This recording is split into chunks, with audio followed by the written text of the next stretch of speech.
tiba-tiba Israel ngasih tahu ente nih, ngasih clue bahwa Nang, kamu nanti jam 7 malam habis Isya waktu balik kepada Allah. OTW. Dikasih tahu tuh jam 7 malam. Ini udah jam 10, jam 7. Sekitar kemudian 9 jam lagi berarti. Sherlock malaikat. Ngapunten kula ndebe repot. Makanya kata Rasulullah, kamin soimin. Banyak orang-orang yang soim, banyak orang puasa cuma dapat lapar dan dahaga doang. Cuma dapat haus dan lapar. Maka dari itu lebih baik tidak berpuasa. Iya. Aku enggak Menyesatkan. Sakit kan. Itu peringatan supaya yang puasa jaga lisan. Enakan tahu sebenarnya. Tapi kan dulunya dulu. Udah bisa nyiapin. Mungkin enggak itu dari jam 10 sekarang tiba-tiba wah, mati. Wes, 14 gue ya. Wah, mati.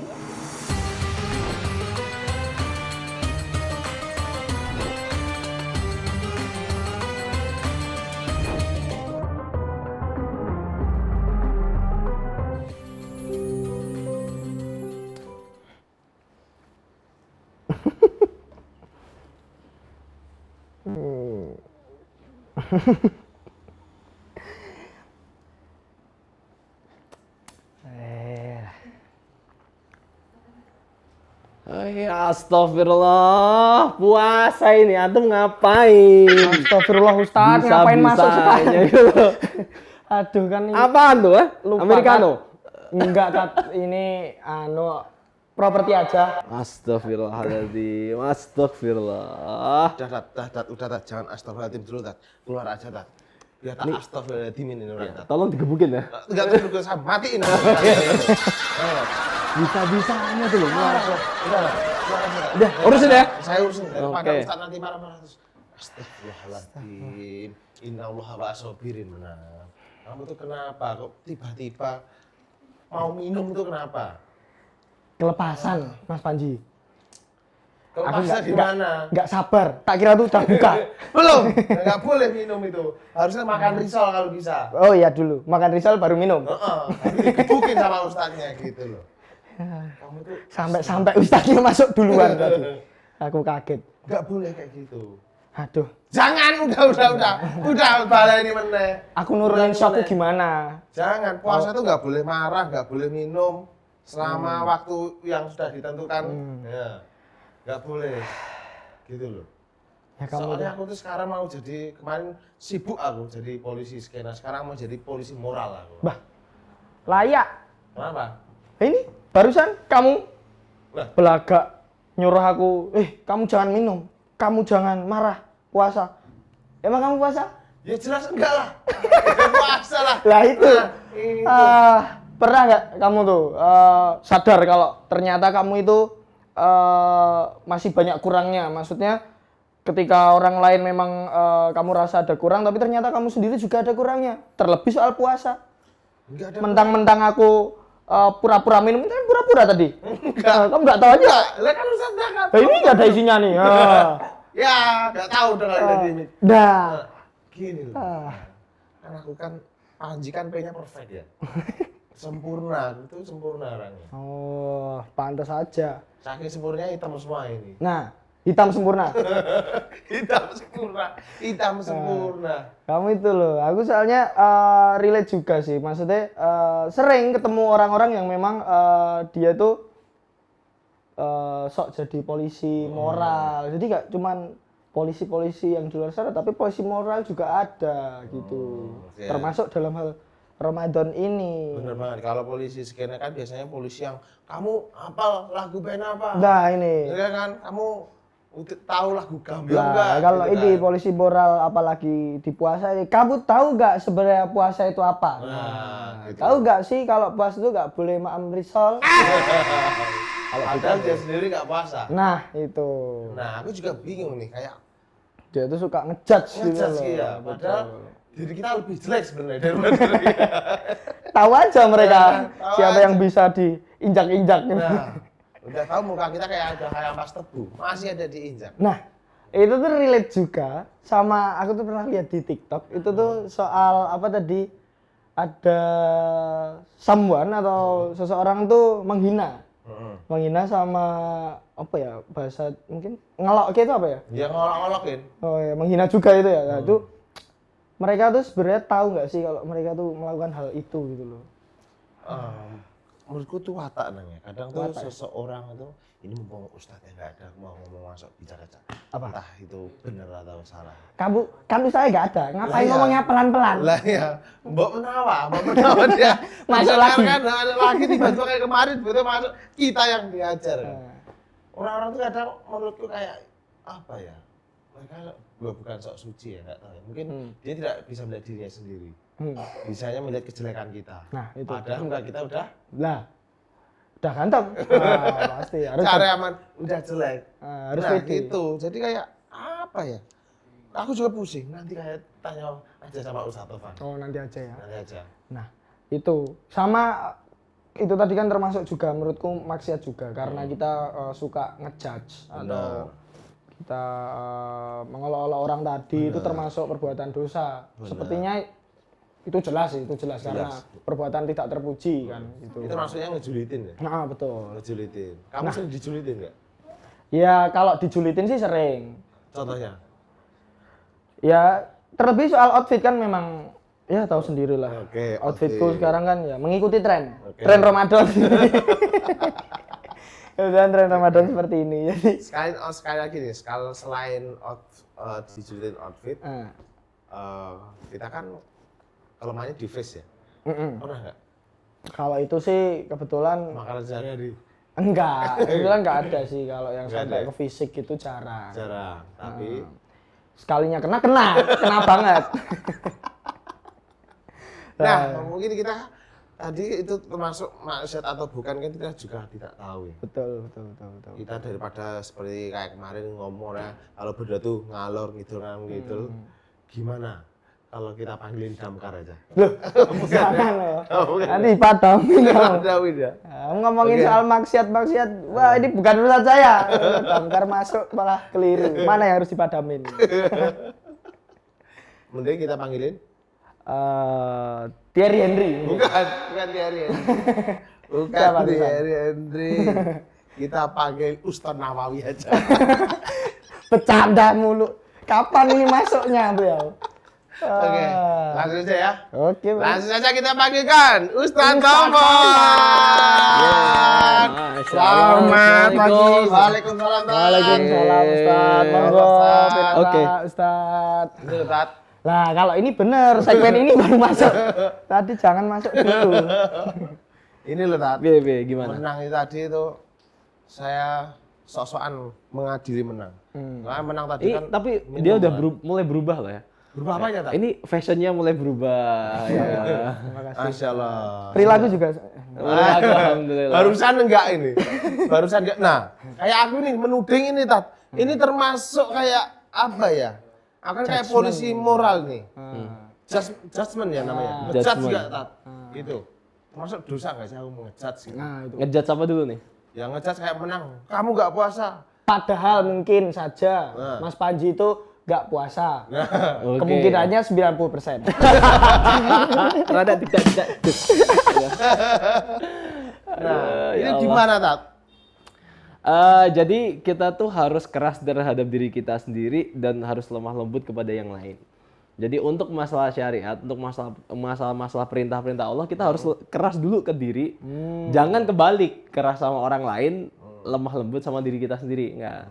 Jadi ketika kemudian kita ngelihat kesalahan dari orang lain, nah wujud cinta kita yang ngingetin dengan cara yang terbaik. Kan jadi ngasih tahu itu, jadi ketika ada orang salah ngelurusin itu bukan berarti kita benci ya, tapi bahan bakar dakwah itu bagi saya itu adalah cinta. Jadi bahan bakar dakwah itu cinta, sehingga ketika ada orang lain melakukan kesalahan, kita itu kayak, duh sayang banget sih teman saya ngelakuin kesalahan, sayang banget sih masa teman saya nggak puasa gitu. Dia jadi besok dia bakal dibakar gitu. Dia besok bakal dapat kesalahan-kesalahan yang akan ditebus dia sama di hadapan Allah besok. Nah, makanya kita ngingetin dia. Jangan kemudian kita justru lisan kita malah bikin dia sakit hati dan justru malah malas dengerin kita gitu. Oke, berarti Jadi dakwah pun ada cara-caranya. oh iya. Berarti aku harus meniru sifatnya Kanjeng Nabi ya Ustaz? Yes, right gitu. Nabi itu saya pernah membaca kan, ada seorang dia dakwahnya pakai bahasa cinta tuh. Woi. Jadi Nabi Bahasa Cina apa bahasa? Cinta. Oh, iya, Bahasanya saya kira pakai bahasa bahasa Cina. cinta. Oh, Kan tahu dia- tahu. Nabi pakai bahasa cinta. Boleh juga ya. Jadi dulu tuh ada seorang Wahyudi tuh. Wahyudi ya. Yahudi. Le Wahyudi ya. Wahyudi, ya. Ada seorang Yahudi itu buta, tapi dia tuh tiap pagi tuh selalu mengatain Nabi Muhammad lah, Iya, mencela. menjelekin gitu. Dia tuh orangnya buta, tapi Nabi Muhammad selalu mensuapin gitu. Dan dia pada nggak marah.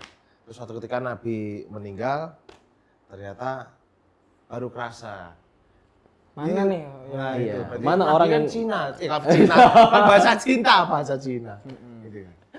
Cinta, benar ya tadi? Iya.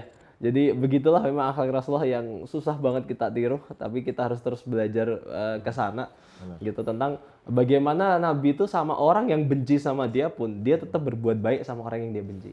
Yang benci sama dia. Nah, Itu kan susahnya kita. Ada orang benci sama kita kan pasti pengen gebuki ya kan. Apalagi ini. benar itu, nah. Mukanya udah digebukin nih tadi. Antum rasanya udah pengen ngehujat balik, pengen kemudian bikin story nyindir dia gitu kan ya. Bikin story nyindir tapi nggak langsung mention soal nyindir. Itu kan kalau kita biasanya gitu, tapi nggak dengan Rasulullah. Ternyata kalau ada yang benci sama beliau, Rasulullah justru berlaku baik. Ya kalau posisi kita hari ini ya bisa kita kirim hadiah, diem-diem gitu. Aku suka banget sama sifatnya Rasulullah. Nah, itu Mas Panji. Jadi di dalamnya itu kita harus keras dulu sama kita sendiri. Ketika tadi, terus keluarnya baru kita lembut. Iya gitu. Tadi. Jangan jadi kalau misal tadi kayak kamu nyalain aku terkait aku nggak puasa itu gitu tapi Nono menang, nah itu nggak boleh puasa, Nggak boleh. nah itu lebih lembut kan aku mungkin jadi oh iya puasa, kan mungkin gitu Mas Berarti Panji. caraku tadi mungkin terlalu keras ya. Kan ini hati mungilku jadi kena. Mungil. Hatimu. Datang langsung ke pro. Wah. Lah itu Ngapain ente? Hatimu. Pecahin aja gelasnya. Wah. Jangan gelasnya, piringnya aja, Tat. Nah, mungkin kan itu kayak suatu itu hal kecil. hal kecil. Ternyata itu bisa jadi sebuah dosa juga ya? Atau seperti apa? Ngingetin tadi dengan cara yang salah. Iya, bahkan ngingetin dengan cara yang salah tadi itu juga bisa ada dosanya juga karena ngingetin itu kan juga ada aturannya gitu. Ada toolsnya bagaimana kemudian seharusnya kita ngingetin bahkan sebisa mungkin tetap sih yang namanya orang berbuat salah itu ada tetap sakit, ada kayak dia nggak suka diingetin, tapi jangan sampai dia nggak suka kita ingetin bukan karena tentang apa yang kita ingatkan, tapi tentang cara kita menyampaikan. Jadi kadang itu semua orang bisa menyampaikan tentang dakwah, tapi masalahnya gitu kan ya, masalahnya bukan tentang apa yang disampaikan, dua-duanya sih sama ngingetin tentang ayo toh tetap puasa gitu, dua-duanya tetap ngingetin tentang puasa. Cuman yang satu tuh begitu kita dengerin bikin kita sebel justru, gara-gara cara ngingetinnya yang nggak pakai adab, kurang tepat. Maka kerennya Rasulullah tuh bisa memandang semua sisi. Jadi orang miskin itu kalau ngobrol sama Nabi itu nggak pernah ngerasa dirinya tuh rendah. Tapi Rasul kalau ngomong sama para pemimpin negara saat itu, sama kemudian para bahasanya pejabat-pejabat, para orang-orang tinggi, Rasul pun nggak nampak dia adalah orang yang biasa-biasa aja. Jadi Rasul bisa memposisikan di atas, bisa memposisikan juga di bawah, sehingga orang yang di bawah itu nggak minder ketika berhadapan sama Nabi. Benar. Begitulah. Maka kita harus melihat sih siapa yang kita dakwai itu cara ngingetinnya gimana gitu. Karena kan tujuannya bagaimana supaya hidayah sampai, bukan sekedar ngelurusin tok gitu. Jadi mungkin pelan-pelan, dilus. Tar. Ya. Oke. Ya, meskipun ada orang yang baru sadar tuh harus dijeblas gitu. Jadi saya salah ya, maaf ya menang ya. Oke. Nih, permohonan maafku nih. Aku Aku bacain komen-komen dari teman-teman nih. Oke. Boleh. Ya kan? Ada apa Dari aja kawan nih? bicara ya? Ya, dari kawan bicara nih. Ini dari siapa ini namanya? WhatsApp-nya nggak kelihatan HP-nya ini. Dari siapa Nang? Itu Nang. No name dia anonimus, nggak apa-apa Mas Panji. Oke, Coba. langsung baca ya. Aku sering dengar orang bilang kalau nunda sholat itu dosa, tapi jujur aja aku masih sering nunda gara-gara sering main HP. Nah, aku sadar salah tapi kok susah banget buat berubah. Kamu pernah ngerasain itu nggak Mas Panji? Pernah, harusnya aku tak delok bariku ya. Terus jadi nggak tahu waktu, foto aja, ra sholat tetepan. Nah, benar. Gimana Tante Tat? Nunda sholat, jadi kalau sering nunda sholat gara-gara keseringan main HP gitu ya. Iya. Jadi yang pertama sih ketika kemudian kita sudah tahu esensi sholat itu sebenarnya buat apa sih gitu. Ketika memang ini belum tahu ya wajar, makanya banyak orang yang kemudian anggot-anggotan buat sholat. Maka kalau aku sih sering kalau ngajarin sama temen-temen, itu aku ajarin dulu tentang kenapa sih kita harus sholat gitu. Ternyata sholat itu adalah ketika sholat itu diperintahkan kita sholat buat anifasya wal mungkar, jadi untuk mencegah perbuatan kita dari kejadian mungkar. Ternyata Imam Ghazali di beberapa ulama itu membahas bahwa fungsi sholat itu menjaga kita dari, kenapa sih sholat harus 5 kali sehari? Itu ada reasons-nya ternyata. Kenapa kita sholat subuh, terus ada waktu lagi nanti zuhur, asar, maghrib, isya. Karena di setiap waktu ini, di setiap sholat ini, ternyata itulah yang bisa menyebabkan kita dari mencegah kita dari perbuatan keji dan mungkar, perbuatan dari yang fasik, perbuatan maksiat. Jadi sholat subuh kita itu bisa menahan kita untuk tidak maksiat dari subuh sampai zuhur. Maka harus di top up lagi imannya tuh. Harus di top up lagi di waktu zuhur. Nah zuhur bahan bakarnya udah habis subuh sampai zuhur. Nanti zuhur top up lagi ketemu sama Allah, kita sujud, kita merendah di hadapan Allah. Nah, sholat zuhur kita bisa mencegah kita dari perbuatan keji dan maksiat dari zuhur sampai asar. Begitu juga sholat asar akan menahan kita dari asar sampai maghrib dan seterusnya. Jadi setiap sholat itu kayak refreshment kita supaya kita itu imannya kecas sehingga setelah sholat diharapkan nanti kita tidak berbuat maksiat lagi. Makanya sebisa mungkin, sesegera mungkin, meskipun sebetulnya ketika masih di dalam koridor waktu sholat, maka ya boleh-boleh aja sebetulnya. Jadi sholat di awal waktu itu bukan wajib gitu ya. Jadi misal al-zuhur langsung aja bukan wajib sih, enggak. Tapi sunnah muakkadah sangat dianjurkan banget di awal waktu.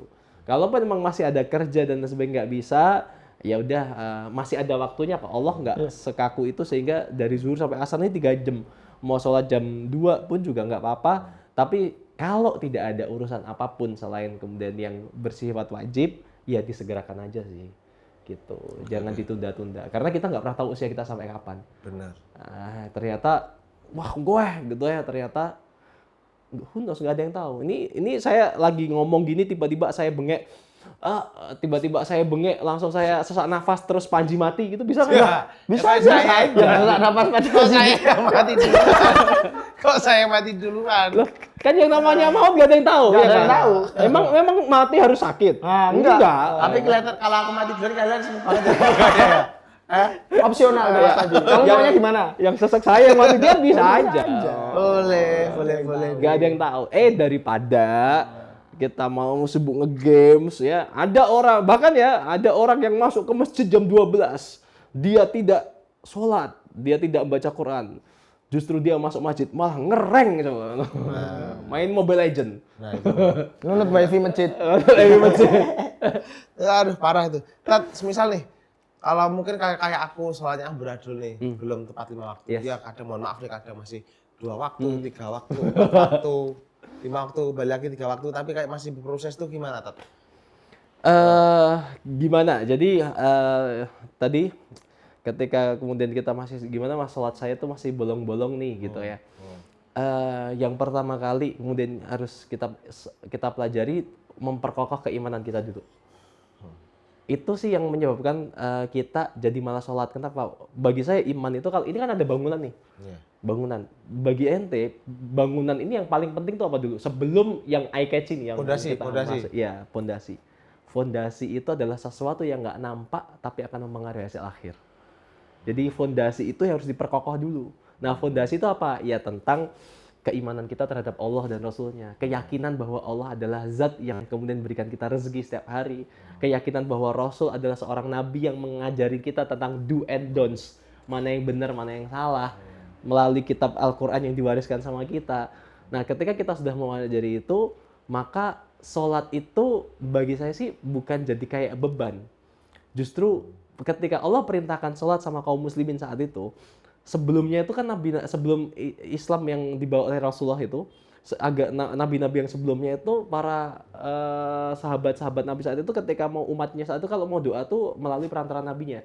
Kayak kita lihat cerita-cerita dalam Al-Quran, Bani Israel itu ketika meminta makanan setelah dikejar-kejarnya Fir'aun itu, ya Musa kami lapar nih, ya Musa mintain dong ke Tuhanmu, ya Musa kami haus nih.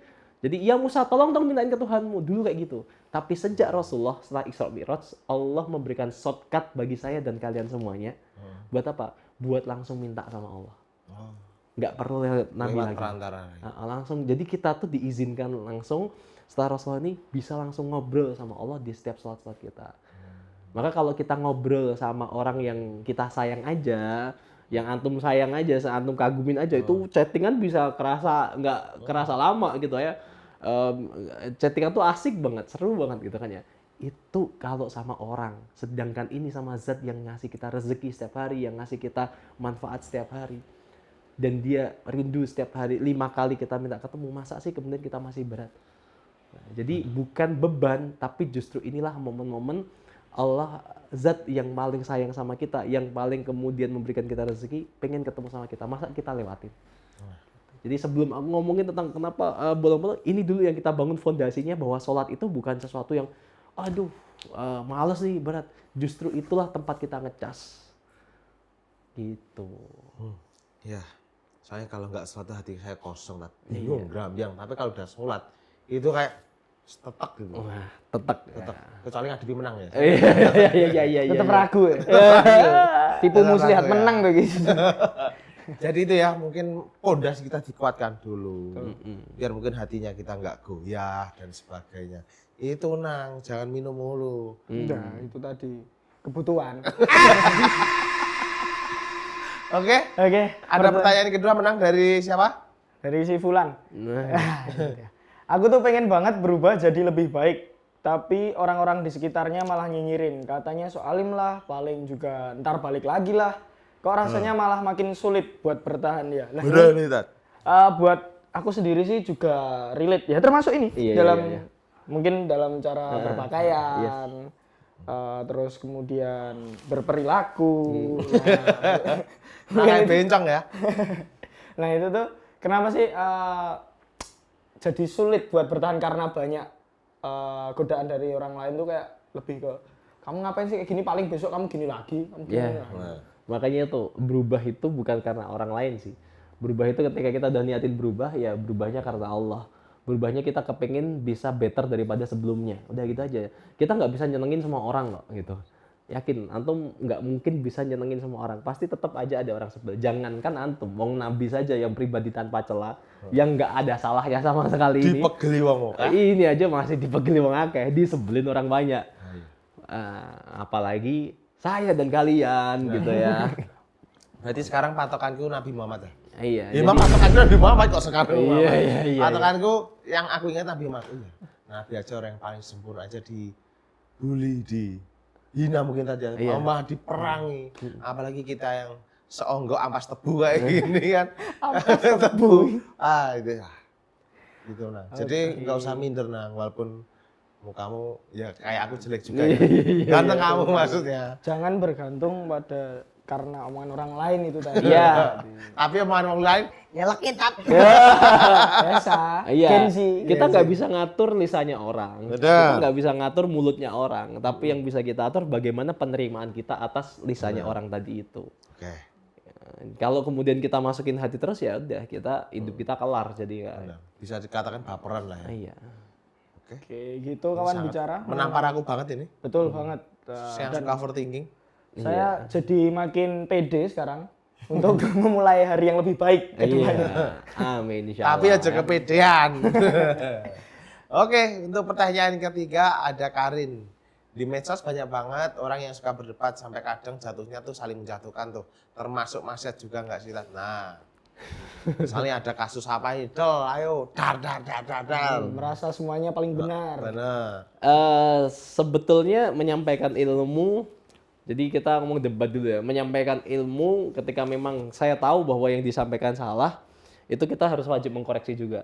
wah ini konten kreator ini ternyata dia nyampein sesuatu yang salah gitu. Maka boleh kita menyampaikan juga untuk bikin konten nge-stitch ya. Kalau di TikTok kan ada stitch gitu. Benar. Ini saya lurusin ya gitu. Itu boleh-boleh aja sih sebetulnya. Tapi jangan sampai poinnya intinya kritik antar ilmu itu boleh, tapi jangan sampai merendahkan masalah kepribadian, masalah kemudian sampai bawa-bawa Keluarga. terus bawa latar belakang. Ente itu anaknya siapa? Anak kiai atau bukan? Gitu ya. Ini jangan lihat siapa yang nyampaikan, tapi apa yang dia sampaikan gitu. Kalau yang disampaikan itu berdasarkan ilmu, berdasarkan landasan syariat Islam nantinya, ya udah gitu nggak apa-apa. Dan yang disitulah memang harus saling mengkoreksi, saling introspeksi satu sama yang lain gitu. Jadi jangan suka tapi jangan bertujuan untuk menjatuhkan orang. Jadi yang poinnya tadi sih sama. Intinya kalau ada orang salah, kita niatin bikin stage itu juga buat ngingetin yang lain. Buat orang-orang yang sudah nonton video tadi itu bahwa ini sebenarnya salah gitu. Dan jangan niatin buat jatuhin orang tadi itu. Nah, kebanyakan orang sekarang tuh kadang gitu sih, bikin video tadi kan tujuannya buat jatuhin. Nah, itu yang nggak baik. Jadi buat teman-teman bermedsoslah, berhati-hatilah. Karena ketika jari Anda itu menentukan Anda masuk neraka atau surga. Bisa jadi. Bisa jadi kan? Iya, karena handphone Anda itu yang kemudian banyak hisapnya. Apa yang Anda akses dari handphone Anda gitu ya. Benar. Angsuran cicilan belum dibayar juga. Pay letter. Yang tahu Pinjol. Yang tahu OJK. Yang tahu OJK. Tanpa survei langsung cair. Iya loh, tanpa foto KTP juga sekarang loh. KTP sekarang udah bisa. Masya Allah, iklannya Bisa ambil letak. Oh enggak. Bisa letak aku langsung. Aku lihat. Nah, itu ya. Jadi buat teman-teman yang Arin, berhati-hatilah dalam mengomentari sesuatu.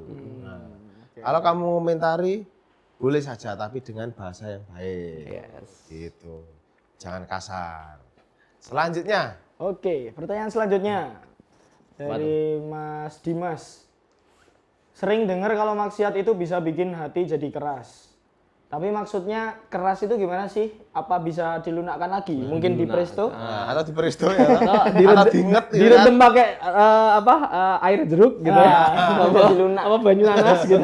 Direndam pakai nanas, makanya daging wedhus gitu. Mungkin cara masak daging kambing. Coba tanya sama Pak Manto. Aduh. Manggulit aja nih. Hati yang keras tuh seperti apa sih? Maksudnya. Jadi hati yang keras itu hati yang susah dinasehatin, susah bebal. Dikasih tahu ngeyel, bukan ngeyel gitu. Lebih ngiyil ya.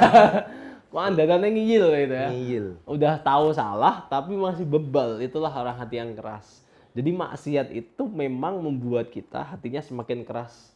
Jadi susah dinasehatin, susah dapat kebaikan, susah dapat hidayah. Itulah kemudian efek dari maksiat. Jadi efek dari maksiat salah satu yang paling utama itu adalah membuat hati kita keras, merasa kita paling benar, merasa kemudian kita nggak punya salah, diingetin langsung senggol bacok, diingetin dikit, lu soalim gitu ya. Padahal yang ngingetin udah dengan cara yang terbaik, tapi tetap masih aja dia ngerasa kayak direndahin, padahal enggak gitu. Nah itulah efek dari maksiat. Jadi hati-hati sih sama maksiat karena bisa menutup hidayah, menutup hati kita yang keras sehingga orang mau ngasih tahu pun kita juga jadi bebal. Makanya ketika kemudian masih suka maksiat ya wajar, jarang, susah dikasih tahu. Nah gitu Dimas, jadi memang ya kerasnya hati itu harus ada prosesnya juga pelunakannya. Jadi nggak bisa langsung dari keras tuh, dari susah dibilangin langsung jadi lunakan. Iya. Pasti ada prosesnya. Ya, itu yang bisa menyembuhkan mungkin waktu sih. Iya. Iya kan? Betul. Waktu maksudnya. Dan tetap ingat bahwa ketika kita menasihati, hidayah itu pure milik Allah.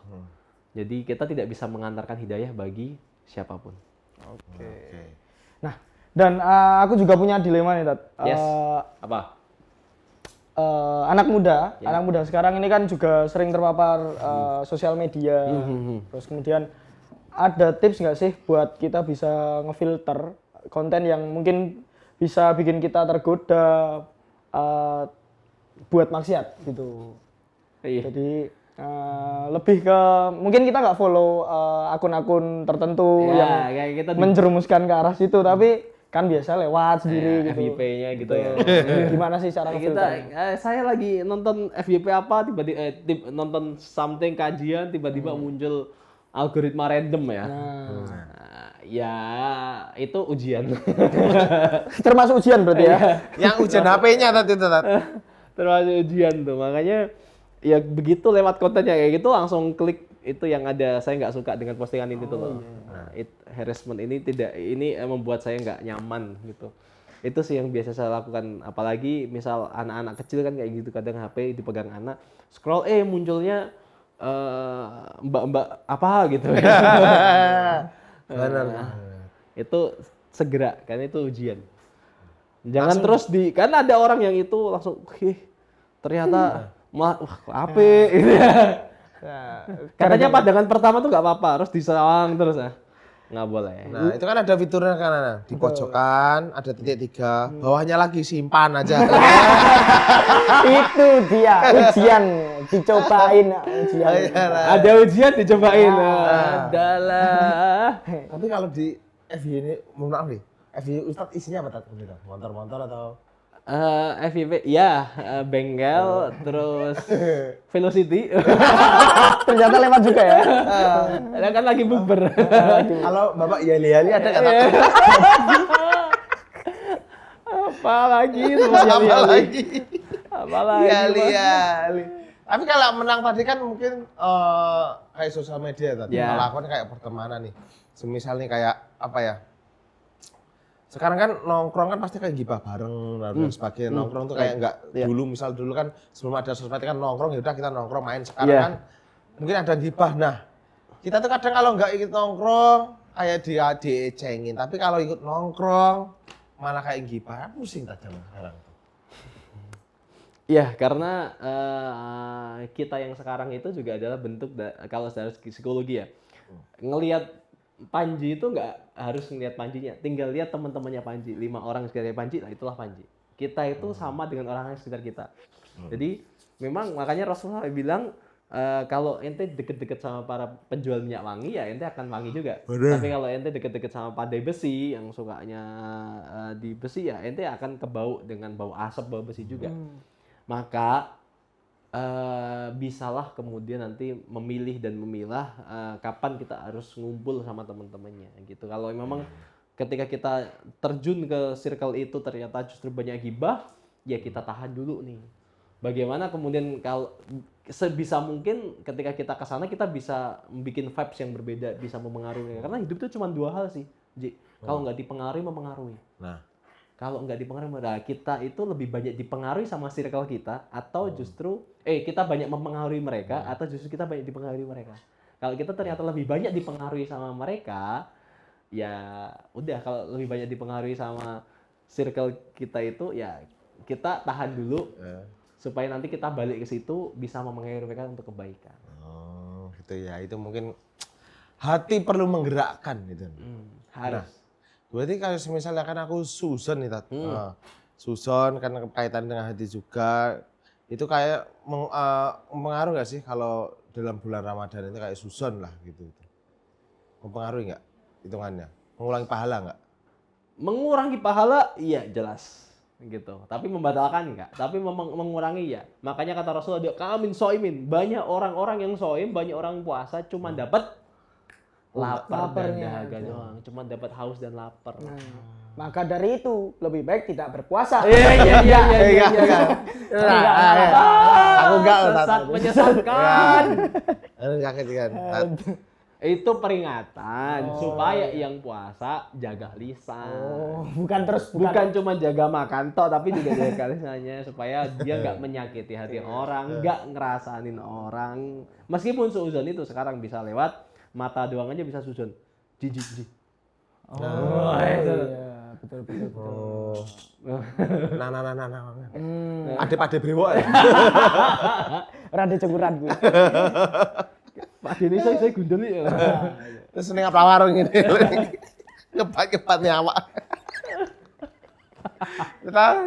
Tapi kalau jika sudah melakukan terlanjur maksiat, apakah masih ada harapan, terus gimana caranya mungkin memperbaiki ya, mungkin agar tidak makin tenggelam lah? Kalau udah terlanjur maksiat, Allah selalu buka pintu ampunan sama kita sebelum ajal kita sampai. Wah, Ada yang tahu nggak sih? Pertanyaan, ada nggak? Di antara kalian ada nggak yang tahu kalian kapan meninggal nanti? Nggak tahu dong. Nggak tahu. Nggak tahu. kok dulu aku? Yakin nggak besok pagi antum masih hidup? Mas Panji. Yakin nggak? Tak kasih duit nih kalau yakin. Aku matiku nek kowe ngomong, yakin Ustaz? Iki Israel di belakang, wah sembrono gitu. Rene nyawamu. Catatan tak gowo. Nyawamu. Sembrono main-main iki, yakin besok jadi urip. Kita nggak pernah tahu usia kita sampai kapan. Itu ketika itulah kenapa Rasul tuh saling banget ngingetin sama kita buat orang yang paling cerdas itu bukan orang yang banyak duitnya, bukan banyak itu, tapi orang yang paling cerdas kata Nabi adalah orang yang paling banyak mengingat kematian. Karena ketika dia ingat bahwa dirinya itu sebentar lagi kita nggak tahu usia kita sampai kapan, maka dia pasti akan berhati-hati sama dirinya. Mau apa diajakin temannya buat apa nih maksiat, nggak jadi deh gitu. Mau diajakin panas ki nang kulkas yo gitu ya. Panas nang kulkas. Ngelak aku nang kulkas. Ntar makin lama makin lucu itu. Makin diterima nih. Geser udah hatat. Anda di keagamaan aja. Lucunya Jangan diambil semua juga. Kita bagian apa ini nanti? Nah, gitu. Kulkas. Ya. Kulkas. Jebret aku. Oke. Enggak jadi deh. Siapa tahu tiba-tiba kita lagi minum tadi itu ya. Lagi minum apa? Biasanya apa sih? Homer. Homer itu kalau zaman sekarang macam-macam. Biasa banget ternyata Mas Panji ya. Nah, Homer itu kan macam-macam ya. Bisa sekarang tuh zaman sekarang Homer tuh macam-macam. Ada yang bilang, "Ini Amer bukan Homer." Nah, Amer itu juga Homer. Mau apa? Bailey atau apa biasanya? Kok ngerti? Riset ternyata ya. Aku pura-pura nggak tahu gitu. Kan semalam udah hatat. Tipis-tipis saya tuh ya. Ya apa lu? Enggak. Oke. Jangan sampai kemudian kita lagi tadi minum diambil nyawanya. Subhanallah. Alhamdulillah. Makanya pasti kita nggak pernah tahu usia kita sampai kapan. Benar. Pastikan ketika kita dicabut nyawanya dalam keadaan baik. Dan karena kita nggak tahu meninggalnya kapan, ya pastikan yang kita lakukan selalu perbuatan yang baik. Gitu. Enakan kapan tahu mati atau nggak tahu kapan mati? Menurut kalian enakan tahu kapan mati atau nggak tahu kapan mati? Enakan Tahu matinya kapan atau nggak tahu aja? Mendingan nggak tahu aja. Mending nggak tahu. Wah, tanggal 5. Tanggal 5. Coba bisa gini, misal tiba-tiba Israel ngasih tahu ente nih, ngasih clue bahwa Nang, kamu nanti jam 7 malam habis isya waktu balik kepada Allah. OTW. Dikasih tahu tuh jam 7 malam. Ini udah jam 10, jam 7. Sekitar kemudian 9 jam lagi berarti. Sherlock malaikat. Ngapunten kula lebih repot. Nikah dino Minggu. Kalau bisa gitu. Liane mawon. Yang lain dulu. Masih banyak yang kerjain. Sana serian kayak wong amen ya loh. Sana serian Mas. Mangsam. Kalau misal tiba-tiba dikasih tahu bener kayak gitu. Apa yang tuh bakal lakuin dari jam 10 ini sampai jam 7 malam nanti? Ibadah sebanyak-banyaknya. Ibadah sebanyak-banyaknya. Minta ampunan. Berarti enakan kapan mati atau nggak tahu? Nggak tahu. Enakan tahu. Enakan tahu sebenarnya. Tapi kan clue-nya dulu. Udah bisa nyiapin. Mungkin nggak ente dari jam 10 sekarang tiba-tiba wah mati. Wes, mumet jas gue Wah, mati. Malah nang kulkas kan malah jadi ngadem karepe malah nggak mungkin kan kayak gitu kan. Nggak, justru ketika dia tahu kapan meninggal nggak mungkin dia maksiat. Betul. Kalau nggak tahu kan gimana nyantai, woles gitu kan. Padahal ternyata Israel sampai nyabut ya dalam bunyi loh. Bayangin, di berita ya soal namanya meninggal dalam keadaan velocity.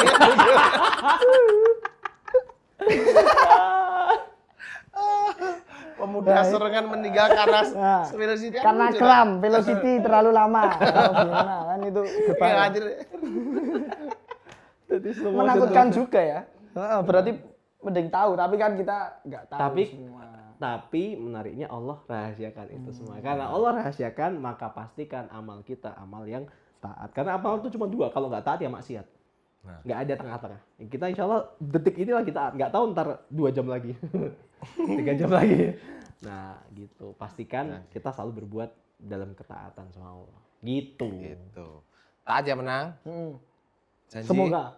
Ya, Semoga kan. Semoga istiqomah. Nah, dan selalu saya usahakan.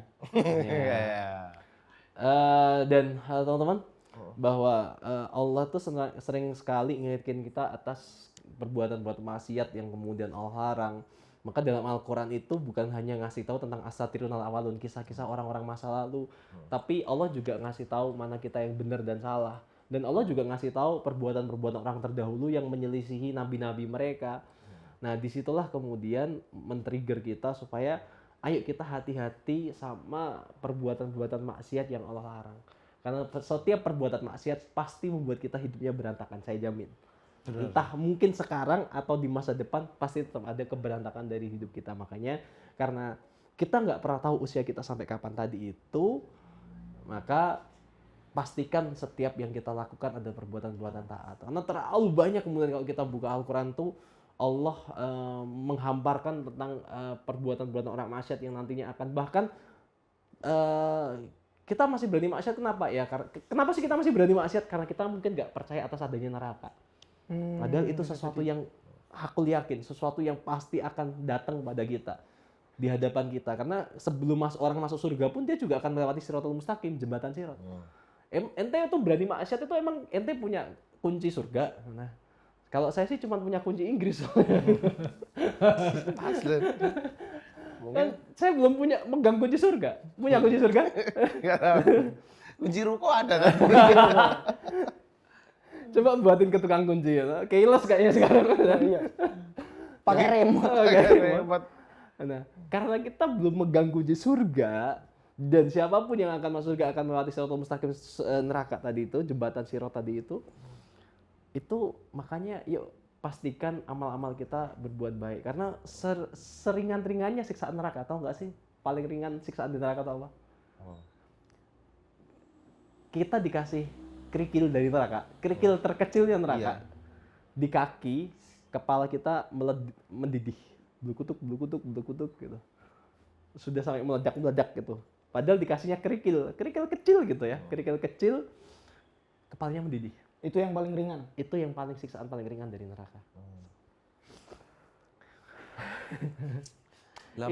Itu kalau kerikil kepalanya mendidih. Ini gimana kakinya, gimana perutnya kita ketika kan panas itu kan nggak mungkin langsung kene sing kerasa gini. Ini kan pasti badan panas semua. Merembet. Ibarat termos tuh wis muni. Iki kakinya gimana? Ini wis nganti meleleh gitu ya. Melted. Lah kemarin udah well done banget ya. Well done. Daging. Tapi menang kemarin, kamu nggak takut lewat jembatan Shirathul Mustaqim? Enggak. Lah aku udah latihan. Latihan apa? Lewati jembatan Bacem. Ini kayaknya sama jembatan Bacem masih aman deh. Enggak tahu. Aja ada kamu. Jembatan Shirathul Mustaqim kan selera rambut dibelah. Iya. Dibelah 7 ya. Dan ketika memang di ahli surga yang melewati, orang-orang yang baik akan melewati, ketika dia melewati itu, api-api neraka tuh bisa padam karena dia justru. Ketika orang baik yang lewat. Oh, padam. Dia bisa, itu antum tuh bisa ngelihat nanti ketika di bawah. Dan orang kalau jatuh ke neraka itu, jatuh dari atas ke bawah itu 70 tahun lamanya. Sampai kerak dasarnya neraka. Membutuhkan waktu 70 tahun. 70 tahun. Dan saya tuh dulu di waktu-waktu saya SMA tuh kan sering ikut head metal dulu. Wah, itu sering banget ada karena neraka ini teramat dingin maka surga pun kini kubakar. Wah, gitu pengennya gitu. Wah. Itu jadi kepengen masuk neraka zaman dulu gitu. Karena di dalam tuh ada Fir'aun, ada John Lennon gitu. Bagus kayak gini dekat. Ada kayak gini aja, nggak usah yang kemarin. Udah ini aja. Jangan yang kemarin. Ada orang-orang keren itu. Berarti outfitmu dulu kayak baju api-api gitu, Tat? Oh iya. Masih ada nggak, Tat? Masih gitu. Enggak pakai sini aja, Tat. Ngepek ya deh. Jadi karena memang sih apa yang kita tonton, semua yang kita telan, informasi TikTok yang kita lihat itu menjadikan kepribadian kita yang sekarang.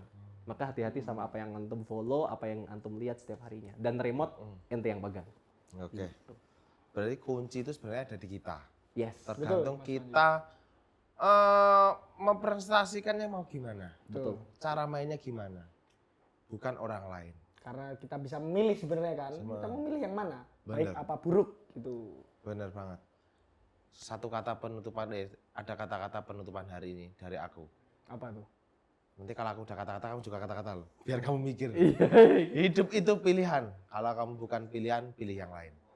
Ah, itu juga kata-kataku. Jadi, Ya, kalau aku taat ujungnya pasti bahagia, kalau maksiat ujungnya pasti sengsara. sampai bertemu di episode selanjutnya.